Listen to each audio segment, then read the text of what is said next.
Salut! Je veux vous montrer aujourd'hui, souvent j'ai du monde qui me pose la question, Cathy, je sais pas trop quoi le pot à prendre quand je vais au centre jardin ou qu'on m'a donné, parce que je le trouve super beau, peu importe ce que vous le prenez. Et là, je leur explique qu'il y a les cache-pots, puis il y a les pots. Donc, c'est ça que je vais vous parler aujourd'hui. Donc là, habituellement, quand on plante une plante dans nos trucs, on doit prendre un pot que vous voyez bien, il y a des trous. Puis là, ces trous-là, c'est hyper important parce que ça sert pour que l'eau puisse se drainer, pour pas qu'elle reste dans le pot.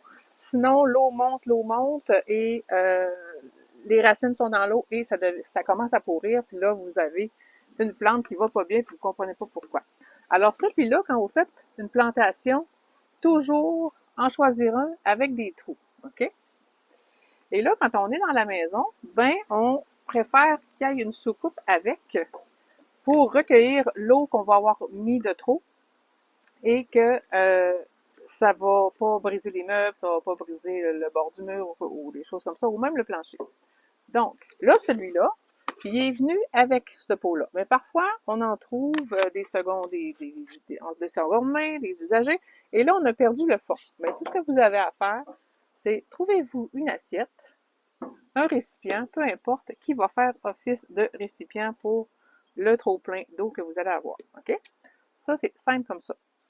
Bon, une fois qu'on sait ça, que ce pot-là est important quand on fait la plantation de la plante dedans. Et après ça, il y a les cache-pots qu'on trouve au magasin qui n'ont pas de trous. Regardez, ils sont super beaux, mais n'ont pas de trous. Ah, on vient de dire le magasin. Donc là, ils sont super beaux, puis on voudrait les avoir, puis on voudrait mettre notre plant dedans. Alors là, la faute que les gens font parfois, souvent, c'est qu'ils prennent leur plante et mettent la terre dans le cache-pot et mettent leur plante là-dedans. Sauf, comme je vous disais tantôt, ben l'eau s'accumule, surtout si tu n'as pas la vision de ce que ça peut faire intérieurement. Et là, l'eau monte, reste stagnante, la terre ne sèche pas et les racines commencent à pourrir. Voilà ce qui arrive.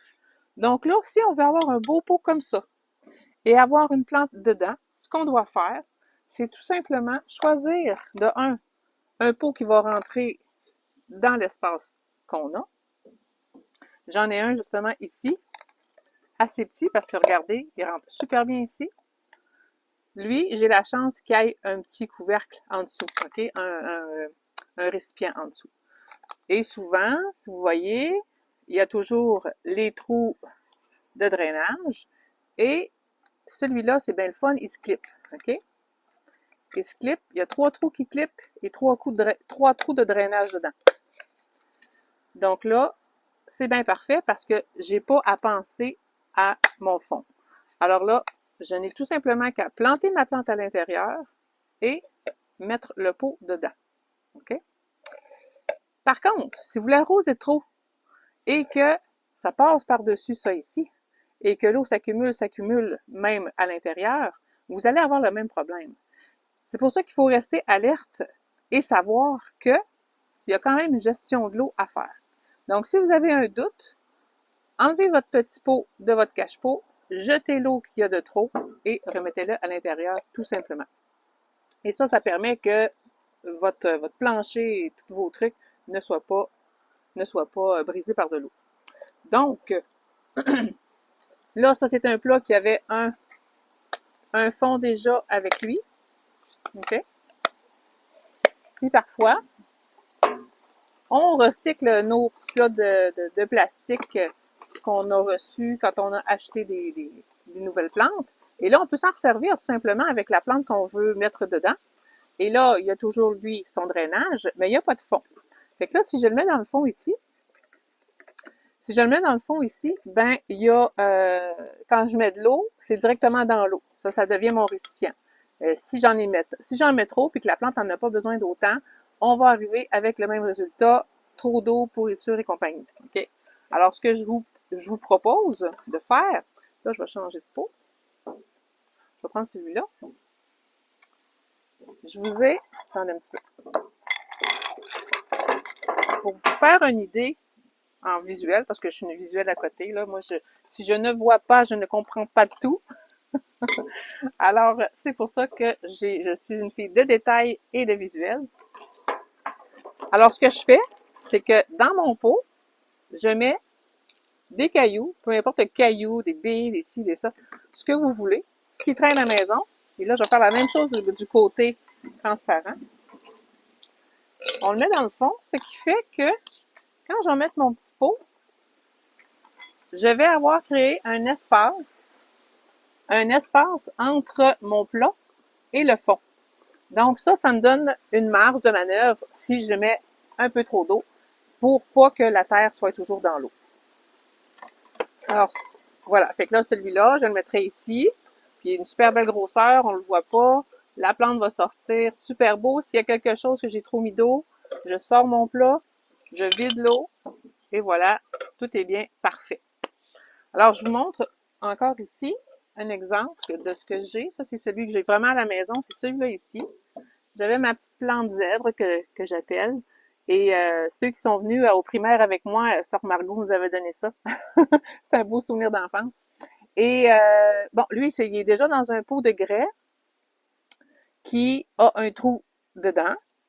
Et lui ici, je peux le mettre dans le fond, mais comme je vous disais tantôt, si je le mets dans le fond directement et que je mets trop d'eau, je me retrouve avec le même problème et je n'ai pas de marge de manœuvre. Alors, je peux tout simplement prendre mes roches, en mettre un peu dans le fond et mettre mon plat. Ça me donne une marge de manœuvre et j'ai mon super beau pot que j'ai choisi au magasin. Alors, ça ici. Et je voulais vous montrer, j'en ai un ici. Regardez, lui, on dirait un beau cache-pot. Et j'ai planté ma plante à l'intérieur directement. Ça, c'est des petites boutures que je suis en train d'essayer. Celle-là, elle a bien fonctionné. Donc, la terre est directement dedans. Mais lui, son secret, parce que ça, c'est son petit frère, il y a un trou de drainage à l'intérieur. Je ne sais pas si vous voyez bien d'un bord ou de l'autre, là. Voilà. Ça, c'est son trou de drainage. Donc, c'est pour ça que celui-là, j'ai décidé de mettre la plante directement dedans. Quand je suis dehors, c'est bien parfait, c'est joli. L'eau s'écoule, je l'ai mis à quelque part parce que ça brisait pas, bien sûr, mes meubles et compagnie. Mais quand je vais rentrer à la maison, quand ça va faire trop froid, alors là, le secret, ça va être mon assiette ou toute autre chose qui fait office de récipient que je vais mettre dedans pour m'assurer que quand ça va couler, que je puisse enlever l'eau le plus vite possible et arrêter surtout de mettre trop d'eau. Alors voilà, c'était la capsule des pots, des cache-pots. Donc là, gâtez-vous, allez chercher ceux que vous aimez, que vous trouvez super beaux. Maintenant, vous savez comment faire. Allez sur ma chaîne YouTube pour trouver plein d'autres trucs comme ça. Alors, on se revoit bientôt. Bye!